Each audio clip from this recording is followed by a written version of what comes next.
Hello, everybody, and welcome to another episode of One Step at a Time. I am your host, Adrian Avila, and today I have my good friend here from McKinley, Kristen Toya. She is one of the badasses here at McKinley. She's what makes the world go round sometimes around here. Thank you. Kristen, give us a little introduction about who you are, who you is, what you do. So my name is Kristen. I work at McKinley in the development department.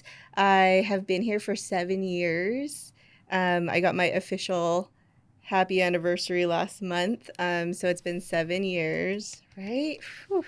I actually started in their training department. So I went from training, did all of the in-house stuff, and then transitioned to the development department about 2 years ago. Yeah.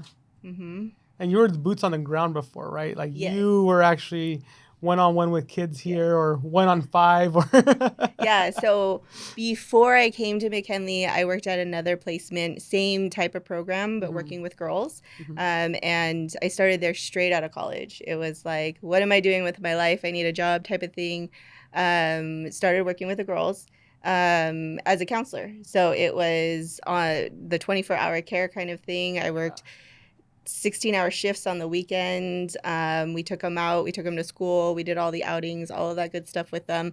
And then transitioned there into different roles. So was a supervisor for a while. Moved into their training department with them before I came to McKinley. And that's why I was able to transition here into training. Yeah. Mm-hmm. Nice. Any hobbies? Yeah. All kinds of random things. So I cycle. I have a group of friends that every year we do the MS bike ride. And so we do a 100-mile ride on a weekend in October for funsies. Fishing. I actually have a trip next week. We're going up to Mammoth with the family. So freshwater fishing. One of my brothers and I started getting into deep sea fishing. So we're going after the bluefin and the big fish and all that good stuff. Where are you guys going for bluefin?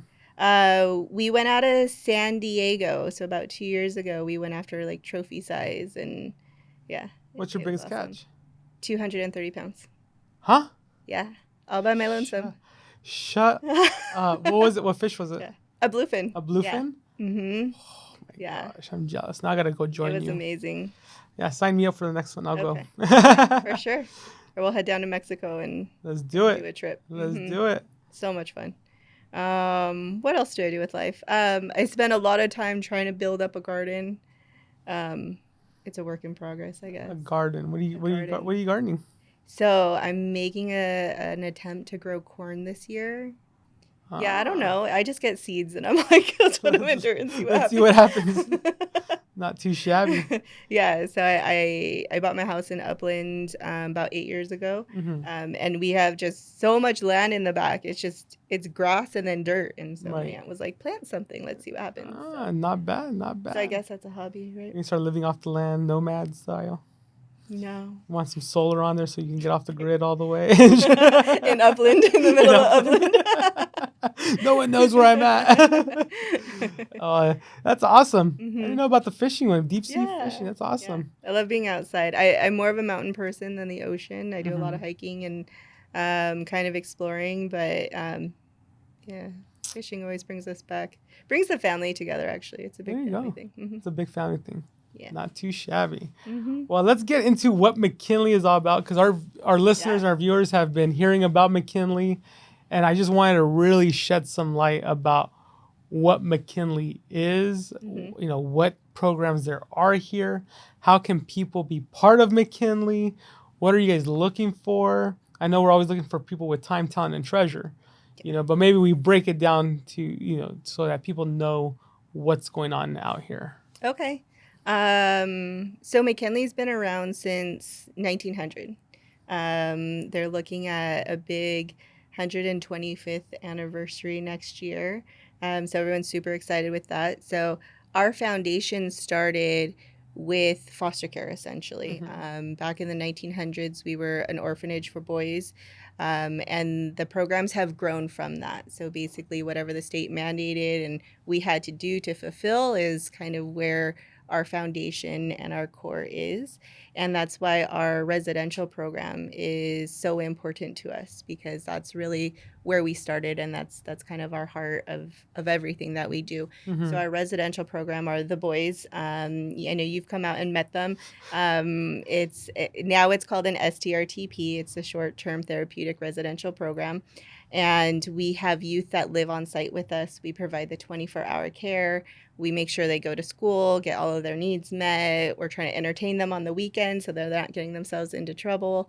We provide therapeutic services, but that's really the core of McKinley. And that's the program that we really want to continue to support, because these are our kiddos that come from DCFS. They're removed from their home and removed from their family due to no fault of the child. Right. And how many residences are here? We can hold up to 16. 16 kids? 16 for that program. Okay, gotcha. And we have an amazing director that is like, these kids have been through so much. We have to provide everything possible for them. Right. So you're always a big advocate for us of finding speakers for them, finding people that'll motivate them, encouraging that, yes, you've gone through all of these things in life, but there's still another step. There's still another chapter of your life. And that's the program that we kind of always go back to. Right. We do a lot for the other programs, but we always have them in mind of how can we then, take a service that might be brought to us for a different program, but how can we also make it work for them? So that's kind of our foundation. That's always, I always think of like, that's our heart of the program, right, of everything that we offer, because that's where we did start. Right. The other big program that you've been helping out a lot with is our school. So we have two non-public schools. Right. So it's very different from like a private or a public school, in the sense that we work with individuals that might have behavioral issues that makes it very difficult for them to maintain in a classroom. And so we love having speakers come out to them also. They have a lot of struggles in the classroom that we create an environment to really work around. So it's very individually based. The students that are with us, we help with transportation. We make sure that they're fed both, for breakfast, that their lunches are served to them. We meet the need of the student, Right. Instead of expecting that student to be able to adjust to the classroom. So we want to make sure that our classes can be adjusted. So if they need extra time to work on assignments, if they need one-to-one assistance, that's really what our school is there to help provide, so that they can still graduate and get their diplomas. The big help that you've been providing are those speakers again, right? Yeah. So having assemblies, finding the people that are willing to talk to our youth and tell them that, there is another chapter, and here's avenues, here's ways to get yourself there. Because I feel like a lot of times there's so much pressure on our youth saying, you have to finish school, you have to go to college, you have to do these steps. And some of our kids are just, I can't even sit in a chair long enough to get through a class or a subject. Right. Like, how are you expecting me to do all of these things? So it's so important that they realize that there's so much more out there, and there's so many opportunities that are there for them. Correct. Yeah, that was an interesting one, because I think that's the one we had Derek go out to talk with, right? Now that one was fun, and I could just see how the kids really enjoyed it. They interacted with it. What's the program with the cottages? Which one's that program? That's our STRTP. Oh, yes. Okay, gotcha. I thought there was more kids in that one. So it's a separate program. Oh. So we have the unaccompanied minors. Uh-huh. So that's our youth that are in the refugee resettlement program.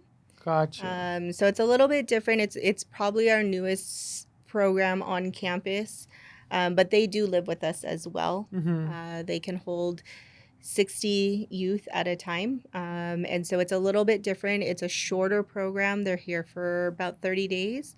And our goal is to help make sure that all of their records, as much as their records that we can, get updated, medical, and then anything that they come with, which sometimes is nothing. And then we have family finding services that go out and they work with helping to locate family members that are in the United States. They also help with finding sponsorship that will essentially bring in the child and let them live at the home and kind of help them while they're here. Gotcha. So it's a very fast turnaround. Mm-hmm. But that program too, they've had a lot of success. We've expanded a lot because of that program. We actually were able to hire on case management in other states, so that, Oh, wow. this program took us nationwide, and now we have case management that goes out to make sure that once the kiddo has been placed with family or a sponsor, that they're Right. going to be safe there and that all of their needs are still being met. So there's a constant follow up with them. Hmm. Oh, Yeah. nice. So it's not just like, oh, here's the kid, and it's like peace out. It's actually Right. like there's follow up to it. Hmm. That's awesome. Yeah. So that program has been pretty amazing, and it's kind of they have a map in one of their offices, and when the kids go to transition out, they have them like sticker which state they're going to. Mm-hmm. So it's always growing, and we have a team that actually does all the traveling with them. So it's not even, where it's not okay, we have a family for you in Florida, here's your flight type of thing. Like, Yeah. we have a team that goes out and ensures that they get there safely, that everything that the kiddo had and received with us transfers over to that family, so that we know that everything is over there and that they're set, and then they'll connect them with the case management for the follow-up. That's pretty cool. Hmm. That's pretty cool. Have you been on any of those trips yet? No, I just get to hear about them. That has to be a little heartwarming, I guess you can say, because it's like now they're going to a home Hmm. and seeing family that they probably didn't even know existed or anything like Yeah. that. Yeah, and I think people forget that, they're children. So the effort that it took both from family that they're coming from and themselves to get here, Mm-hmm. and then to go to another place after that. And people don't tie in how traumatic that can be. So it's so Mhm. important that we're able to provide that follow-up service. And what's the age range? With them, I'm not 100% sure, but I believe that it's 6 to 18. Oh, wow. It's So young. you got some young ones Yeah, in we have there. the little ones running around. Wow. Hmm. Jeez. I mean, you just imagine what they endured to just get here, Right. right? And it's Mhm. from different countries and everything like Yeah. that, right? So it's not just like Mexico or anything. It's like Mm-mm. it's worldwide. Hmm. Wow. Hmm. Wow. What's kind of what's the most touching story from McKinley from one of the kids that you've encountered, Um, if you can share it? yeah, it's a little different here because I didn't spend as much time on the floor. Mm-hmm. It's more of what I saw in the training department because my office was Yeah. at the main campus. But I think overall, program-wise, is the STRTP. So when California mandated group homes to go to STRTP, they also wanted them to reduce how long they stay in a program. And so the idea was that it becomes very short term. So they wanted everybody to be a 9 to 12 month program. Mm-hmm. And a lot of agencies were like, okay, 12 months, like we have to contact the social worker. What's the next step? We got to move them on. I think what really keeps me tied to that program is knowing that even though that's what they want us to do, we also have a director and a team that's like, if that kiddo doesn't have somewhere to go and it doesn't make sense for them to go there, we're not just shoving them out the door. Yeah. And so I know we had one kiddo that stayed almost 2 years. And it was because they were like, you're not going to just shovel him to another placement. Right. Like, then he's starting all over again. He has to start over with a new staff, a new therapist, all these services when he's doing well where he is. It didn't make sense. So our team fought for him to stay with us. And the advocacy for that. Mm-hmm.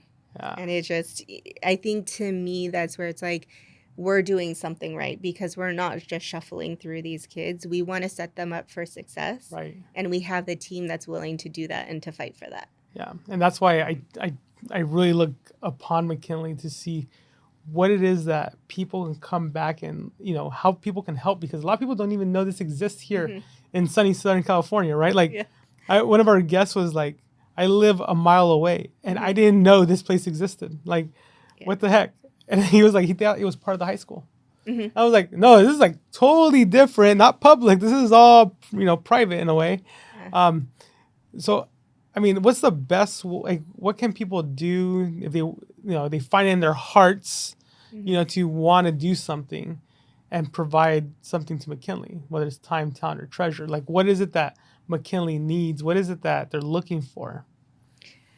We're always looking for support in different ways. And so there's always a call if somebody wants to donate to McKinley. Throughout the year, we support our different programs by doing an ask. And so we just wrapped up last month to recognize, we knew, the teachers recognition and everything. So we wrapped up last month with doing an ask for donations for field trips. We want to be able to not only take some of our kids off grounds, but also to bring things to us. And so we're hoping to be able to bring some of those activities to the kids that maybe can't get into the vehicle and be transported somewhere else. Right. So every month we have some kind of awareness that we're raising funds for. We're moving into mental health awareness, so that's going to be our next big ask. We're always looking for volunteers to help with some of our fundraisers that we're doing. So we have a volunteer program. Even if it's you can only volunteer once for an hour, we're happy to have you. Yeah. And so it's a lot of preparation work of everything that we do. So we're always looking for volunteers. And we're always looking for people that'll help inspire our youth. And so just like we had a few people come out, we've done it both during the week, we've done it on the weekends, where they were able to just share their story to let the kids know that there's other people out there that have had other struggles in their lives. Right. You know, we all go through different things. It's not always going to be the same as their situation here, but it's important for them to see that everybody has that story. Everybody has to learn how to push through some of those obstacles and struggles. And so it's always helpful to have someone to kind of come in and be willing to share with them. Yeah. And let them know that there's going to be challenges and let them know that they're going to be tested. Especially, I think, when you had Derek come out and talk to them, like he was just, look, like there's going to be people that are around you that are going to be like, come and do these drugs with me. And he's like, you can take that path or you can follow your dreams and really own who you are and say no to that. And I think for our youth, when they become frustrated, it's easier to stray off of the path than to really fight for themselves. And I think that's one of the big pieces that our youth need to know, that people are there to not only support them, but to also show them how they made it and kind of help guide them or advise them of how they can be successful too. Yeah, exactly. I mean, I tell everybody, it's like, I don't know if there's one kid here that's going to change humanity, right? And for like a better, for a better cause. And if we can give back to these kids just with whatever we can, we change that one kid's idea. It's going to be a big change to the world. Yeah. Right. And, you know, I was looking at, you know, the kids when Derek was talking, right? You know, you had the little ringleader, and I call it the little ringleader, right? And all of a sudden he became the smallest puppy in the room, right? But you see him, and you know, I could see what he's capable of doing. Right. And he knew it too. And finally he got the courage to go up there and drop his beat. Right. Like it took him a while to build up that courage. But, you know, it takes us who he didn't know us from Adam. Right. So there was no disrespect there whatsoever. But he was like, OK, like, I'll do it. Like at the very end, he was like, OK, let me go up there. Right. And it was just giving him that opportunity to express himself. Right. And his whole concern was like, can I curse? Right. And we're like, yeah, go for it. You know, and like the teachers are looking at me like, okay. Yeah. And so, you know, just being able to give them something like that, you can tell they really enjoyed that, to feel like they're not being second looked at. Right. I know some of these kids had issues with the school, right? They were being made fun of because they belong to this campus. Yeah. I think Grace is the one who told me that, or did you tell me? I forgot who. But just to hear that, it's like, damn, like, really? Like, these kids already have it hard enough, like, and then to be thrown that on top of it, right? I think the other really cool thing with that experience was to be that individual that, you know, he's that ringleader, you know, he takes that leadership role. You put him in a position he's a little bit uncomfortable, but the support he got from his peers when he did step up. Yeah. You know, everybody in that room was encouraging him, was applauding for him. Yeah. Everybody was super excited that he finally did it, you know. Yeah. And so it's, I think for our youth too, it's like to build an environment that they can support each other and see that they can get support from their peers instead of, you know, being that one that's leading the kind of like that bully group. Yeah. You know, like there's other ways to get support. There's other ways to build relationships with people. Yeah. And so I think that was like, that moment was such, just like, you saw the roles change so much. And like, what, 3 minutes? Yeah, like from me just shaking it up a little bit with them, right? Like even after the fact, like they were calm and everything, and it was like, so how do you know Derek? And I was like, I know him since like we were like little kids, man. We're in kindergarten together. But you know, that's why I enjoy this stuff, right? Even the day we had the lunch with Adrian one day, man, like the kid that told me he was gonna pour strawberry juice on in my beer because he wanted to see it turn red. And I told him I can make something else look red, buddy. You know, you know, just like interacting back and forth with him. But you know, these kids, it's you know, this is our future. This is what we, you know, this is what's coming our way. Yeah. You know, and if we can help, you know, massage them a little bit to, you know, loosen them up and get them on the right path. That's what I want to do. And, you know, what projects do you guys have coming up that, you know, people can help with? Is there, I know you guys are a year-round facility. It's not just a school year cycle. It's a 365, 7 days a week, 24 hours a day, you know. It never ends. It never ends. We are going to be moving into the I hesitate because I'm like, we're going to be moving into the holidays. It's May. For May. Everybody else's calendar, it's like, no, we're not. It's May. We haven't hit summer. But with the development department, that's where our brains are. We've got a couple things on our calendar. We have a ribbon cutting. We're always working on improvements on this campus. Yes. So there's some really cool things coming up. We're having a ribbon cutting in June, and we opened up a smart lab. So it's all this with STEM education, and we remodeled our swimming pool. Yeah. We recently remodeled our sensory room. Yeah. So the sensory room that our autism class utilizes for helping to calm the kids down and give them open space, that space got completely gutted, all new flooring in there, new paint, new tools for them to use with the kids. So that's going to get recognition. And then our other big thing was we built a soccer field on the campus. Nice. So the kids have been on there since probably before we technically opened it. They were already out there. It's just a nice little area for them to have space, right? So we're going to bring recognition to that. And so the next thing we know, holidays are going to be upon us. And so we have kind of 3 major things we focus on around that time. We'll have a women's conference that it's not one of our biggest populations, but we always feel like it's an important population to pay attention to is the girls that we serve. And so that's through our educational programs. It's also through our mental health program.